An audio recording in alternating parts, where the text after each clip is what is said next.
Hey everyone, how are we doing today? All right, so we're not going to start off today in the entrance slip packet. We are starting off in your classwork packet. So we're going to take a few moments to look back at some of the stuff that you did yesterday, and then we're going to look at some of the classwork that we're doing here today. So the first problem I want to look at is something like question number 6 that you've got in your packet there. All right, and in question number 6, we got 16/21 times 7/20.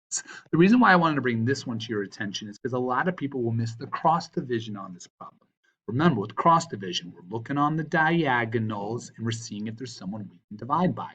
So I'm going to stare at this 7 and this 21, and I can see that we can divide them both by 7. All right, so a lot of times it might be one of the numbers there itself. So take 7 divided by 7, I get 1. Take 21 and divide it by 7, and we get a 3. Now, I look at the 16 and the 20, and I'm thinking, 16 clearly, 16 times 2, no, 16 is not going to be able to pull off a 20 there. But I could pull a 4 out of both of those numbers and divide them both by 4. So remember, it doesn't have to be smaller number fitting into big number. That's one case. A lot of times it's just a number that we can pull out of both of them.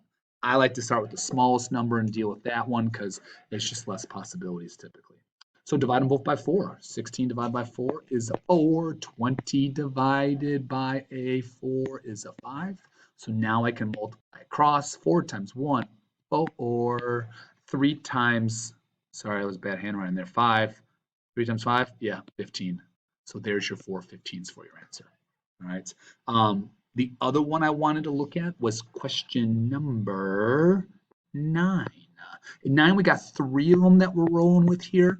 The big thing here is you can play leapfrog. All right, so you can jump one to go over to another one. So for example, I'm staring at this 5 right here. I don't have to simply go with the 7. As long as someone's upstairs and someone's downstairs, like that 15, I am allowed to do my cross division. So 5 and 15, we can divide them both by 5. So 5 divided by 5, 1. 15 divided by 5, 3. All right. And now I'm just looking at diagonals and I'm checking out that 7 and that 14. And yeah, I can do cross division there. I could divide the 14 and the 8 by the 2. But man, the 7 and the 14 just works so nice. Divide them both by 7. 1, 14 divided by 7, that's a 2. And I check out the 4 and the 8. Again, I could go with the 2 all the way over to the 8. But we haven't used the 4 yet, so I'm just going to use that one. We can divide them both by 4. 4. 4 divided by 4 is 1. 8 divided by 4 is 2. Now we're going to multiply all the way across. 1 times 1 times 2 is 2. 2 times 1 times 3 is 6. Now check this out. 2, 6. Can I simplify that?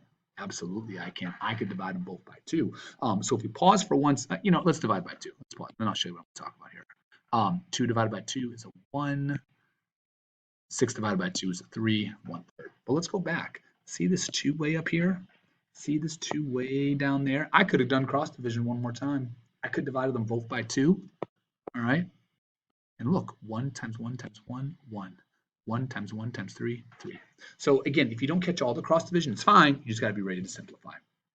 Okay, so the other item I wanted to look at that you're working on here today is let's go ahead and hit some of these mixed numbers. So I'm going to look at question number 11. All right, I've got 2.5, and we're going to multiply it by 1 2/5.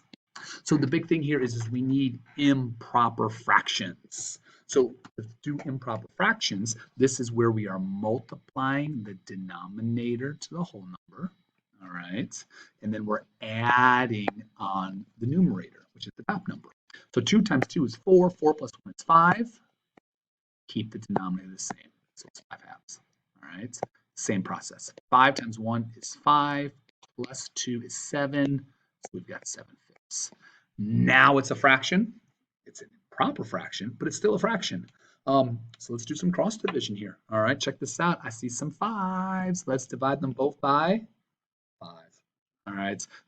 So 5 divided by 5 is 1. And again, 5 divided by 5 is 1. Multiply across. 1 times 7 is 7. 2 times 1 is 2. So I've got 7/2. We can keep it as an improper fraction. That's fine.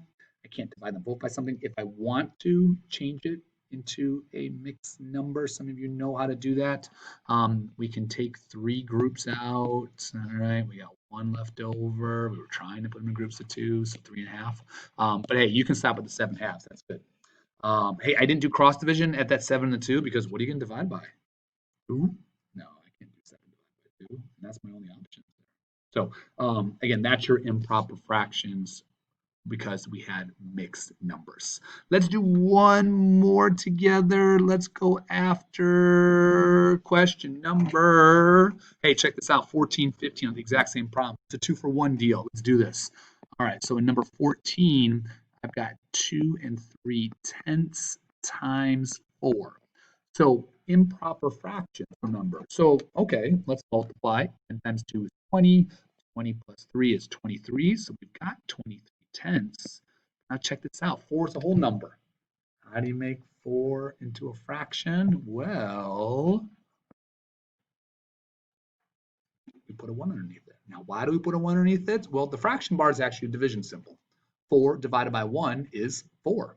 4 ones, all right, that is 4 whole amounts.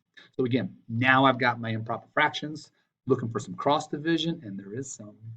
Do you see it? You see it with the 4 and the 10? Yeah, what do you want to divide by? 2. Yes, divide them both by 2. So 4 divided by 2 is 2. 10 divided by 2 is 5. We can multiply across. 23 times 2, 46. 5 times 1 is a 5. And again, we can leave it as that improper fraction because I can't divide 46 and 5 by the same number. The only number that's going to work is 1, and that's not going to do anything for me. I don't need to mix number there. I'm not worried about it. If you want to get into a mixed number, hey, that's fine. But 46/5 improper fractions, we're good to go there. All right. So yeah, jump on in. You can see like in something like question number 18 and 19, again, you're going to change them all into improper fractions and you're going to look for that cross division. Don't forget, you should be, all right, going through teams, going through, I'm going to pick a class period, 4th period, all right. Down there, number 8, look at that 8. Answer keys and extra copies. All right, and opening up that answer key. Remember, if it downloads it for you, you go into your downloads. You have a link in the upper left-hand corner that says My PC. And you click on that, you should get something like this. And then, yeah, you can go into the downloads and pull it out there. And there it is, 6th grade review answer key, Unit 1. This is why we want you to put it on the desktop like we've shown you. All right. So again, you are checking your answers as you are going. Look at that. That's that number 9, that 1/3 that we got, the 6, the 4/15. Look at that. So I've got the 46/5 or the 9 and 1/5 there for you. So again, if you're very comfortable and you do mixed numbers, it's fine. Improper fractions is really all that I need there. All right. All right, people. Enjoy, and don't forget about office hours. Come see me through office hours. We'll do problems together. I'll answer questions. We'll take care of things later.